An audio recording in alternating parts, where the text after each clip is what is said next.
코로나가 시작되고 난 다음부터 마음 편하게 밖에서 밥 한 끼, 차 한 잔 하기 어려워졌습니다.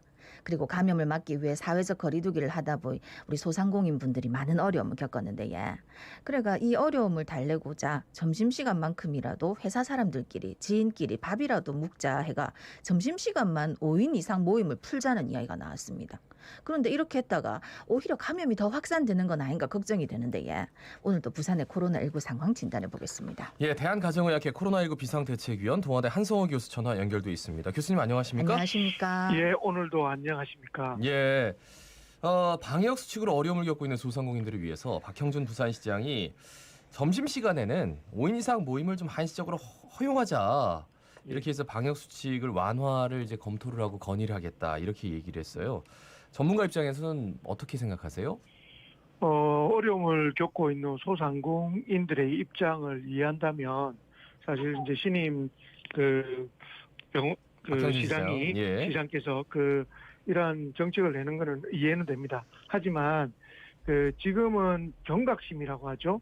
지금 부산에서 코로나19 상황이 40명 이상 계속 발생하고 있기 때문에 이런 측면은 정말 좀 엄중한 상황이라고 생각을 하는데 이런 부분에서 시민의 어떤 경각심을 가지게 하기 위해서는 이러한 완화 정책은 정말 좀 우려스러운 부분이 있다라고 생각을 하고 있습니다. 네. 사실 5인 이상 집합금지 이게 정말 좀 커 보이긴 해요. 근데 이거를 점심시간이라도 한시적으로 푼다 했을 때 과연 어떤 변수가 있을지 정말 예상이 좀 안 돼서 말이죠.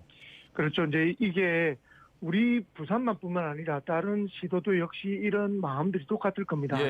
그런데 이제 부산에서 어떤 특정 시도에서 완화를 한다고 해서 그 시도에만 국한된 게 아니라 결국은 이 우리나라는 굉장히 밀집도가 높지 않습니까? 면적이 좋고 그래서 결국은 뭐 부산에 있는 분이 서울에 가기도 하고 하는 서로 주고받는 부분도 있기 때문에 부산의 완화 정책이 전국적으로 또 나쁜 쪽으로 나쁜 파장을 일으킬 수도 있어서 굉장히 조심스러운 정책의 제안이라고 생각합니다. 예, 그러니까 늘 저희 시간에도 말씀드렸지만 이 5인 이상 집합 금지 요거 때문에 사람들이 그래도 한 번 더 생각하고 경각심을 갖는 부분이 분명히 있었거든요. 이 부분은 전문가들 의견을 좀 따라 주십사 하는 부탁을 드리고 싶네요. 아까 말씀도 하셨지만 어제 부산에서 코로나19 신규 확진자 또 41명 추가됐습니다. 계속 한 40명대 되는데 전체적인 상황은 어떻습니까? 그렇죠. 어제도 이제 41명의 신규 확진자가 추가가 됐는데요. 10명이 유흥업소 관련입니다. 또 이용자 1명과 그리고 접촉자 9명이 추가가 돼서 유흥업소 관련돼서 지금 누적 확진자가 444명이나 됩니다. 그리고 이제 어제 전날 확진자 발생한 서구의 고등학교 확진자 가족도 2명이 추가가 됐고요. 그리고 감염원이 불분명한 그런 확진자도 10명이 추가돼서 지역사회 감염, 이제 조용한 감염이 계속되고 있다라는 걱정이 터져나오고 있습니다. 근데 이제 특히나 앞서도 언급을 잠시 했습니다만 개학 후에 학생과 교직원 확진자 수가 전국적으로 한 1,900명을 넘어섰습니다. 어쨌든 오프라인 수업, 그러니까 대면 수업을 좀 활성화하겠다라고 교육부에서 얘기는 했지만 이게 좀 사태가 심각하니까 비대면과 대면을 이렇게 교차하면서 수업을 했는데도 불구하고 이렇게 굉장히 많은 수가 확진이 됐단 말이죠. 원인이 어디 있다고 보세요? 일단 지금 최근에 집단 감염의 유효는 유증상이 있었는데, 그러니까 증상이 있었던 강사나 교사가 증상이 있었음에도 불구하고 빨리 코로나19 검사를 하지 않은 상태에서 집단적으로 발병한 게 원인이라고 생각합니다. 학교는 기본적으로 밀접도가 굉장히 높기 때문에 증상이 있는 교사가 아니라도 학생이든 교사든 누군가가 감염이 됐으면 집단 감염 확률이 굉장히 높은 것입니다. 특히 학원도 굉장히 이렇게 좁은 공간에서 많은 학생들이 있기 때문에 대규모 확산을 할 수가 있는데 어쨌든 증상이 있으면 이런 학원가 또는 학교에서는 빨리 코로나19 검사를 빨리 시행하는 그런 방법들을 찾는 것도 중요할 것이라 생각됩니다. 그러면 이제 이 학교 내 감염을 좀 막기 위해서는 어떤 조치가 필요하다고 생각하십니까?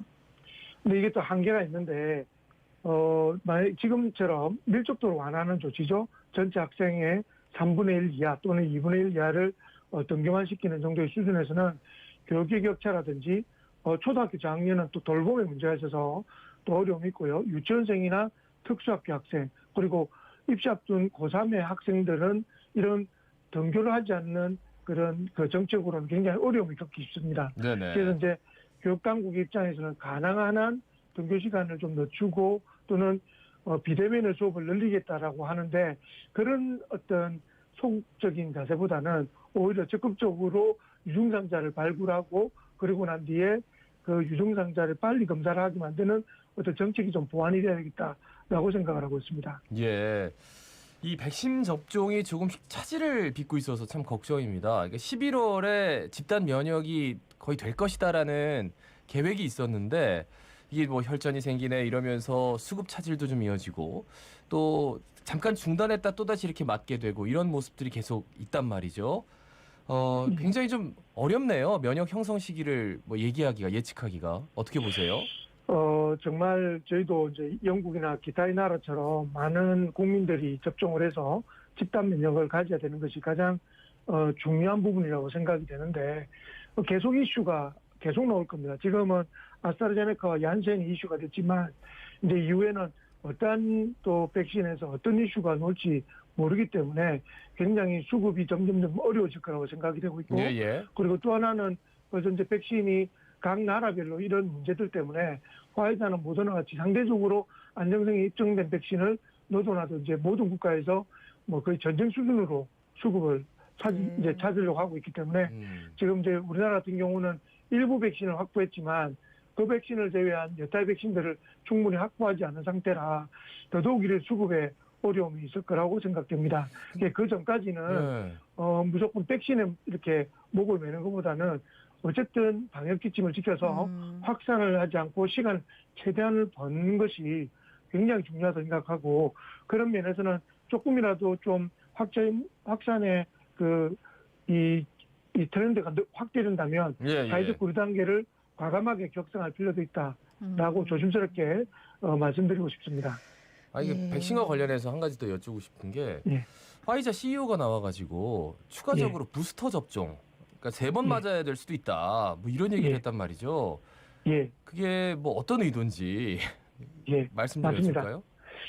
화이자뿐만 아니라 대부분의 백신들이 짧은 시간에 만들었더니 효과적인 측면에서도 장기간 효과를 본 게 아닙니다. 그래서 제가 몇 번씩 언급을 했지만 우리가 코로나19 백신을 어쩌면 매년 맞아야 되는 상황이 올 수 있다라고 예측을 했던 게 그런 측면이라고 이해해 주시면 될 것 같고 이후에 이제 미국 같은 경우는 파이자 백신을 일찍 맞았고 굉장히 많은 국민이 맞았기 때문에 데이터가 축적이 되는 거죠.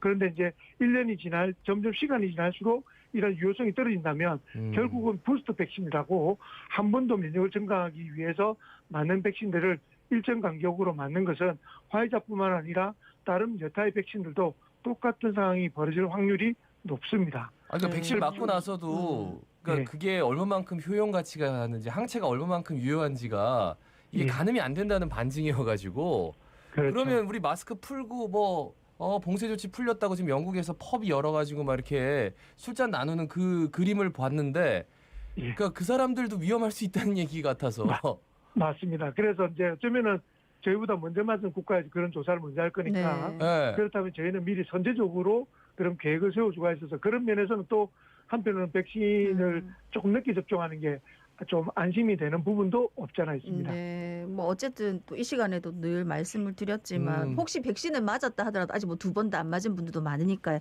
맞은 분들도 마스크 절대 벗으면 안 된다는 거 다시 한번 당부드리겠습니다. 근데 아까 이제 교수님 말씀하신 대로 백신 지금 조금 뭐 힘든 상황이 많기 때문에 백신에 너무 기대를 하는 것보다는 일단은 방역을 잘 하는 게 중요한데 자꾸 이제 자가 진단 키트 얘기가 나와가지고 일단 뭐 처음에는 서울 경우입니다만은 다중이용 시설에서 자가 진단 키트 사용해갖고 뭐 영업 시간 좀 늘리자 이렇게 얘기가 있었는데 조금 뭐 사람들이 반대 의견도 많고 하니까 일단 학교 방역 쪽에 적용하자는데 어떻게 보십니까? 영국의 경우에 학교에서 이를 사실 도입한 경우는 있었습니다. 그런데 이제 이게 좀 한계가 있는 것이 이게 굉장히 민감도가 낮습니다. 다시 말해 양성으로 진단하는 민감도가 낮기 때문에 만약에 감염이 실제로 됐는데도 자가진단 키트로 음성이 나온 거죠. 이제 실제 가짜 음성이 나왔다면 이분은 이제 자기는 음성이니까 마음대로 활동하지 않습니까? 그렇게 되면 학교 내에서 굉장히 집단 감염 관련 확률이 높습니다. 네. 그렇죠. 보조적으로 굉장히 보조적으로 추가적으로 반복 검사를 한다는 전자에 뭐 교사 집단이라든지 우리가 이렇게 확산할 수 있는 그런 소규모 집단에서 매일매일 그 자가로 체크하는 모니터 앱처럼 자가진단 키트를 이용하는 정도는 이용할 수 있으나 100% 믿을 수 없다. 그리고 PCR 검사를 적극적으로 한다는 전제로 해야지 이 정책은 성공할 수 있을 것 같습니다. 네. 아, 그래요. 그러니까 의료진들이 검사를 하는 것 자체를 좀 활성화시키고 이거 아주 보조 수단으로 정말 조심스럽게 사용을 해야 된다는 말씀으로 들리네요. 말씀 잘 들었습니다. 예, 고맙습니다. 고맙습니다. 예, 대한가정의학회 코로나19 비상대책위원 동아대 한성호 교수였습니다.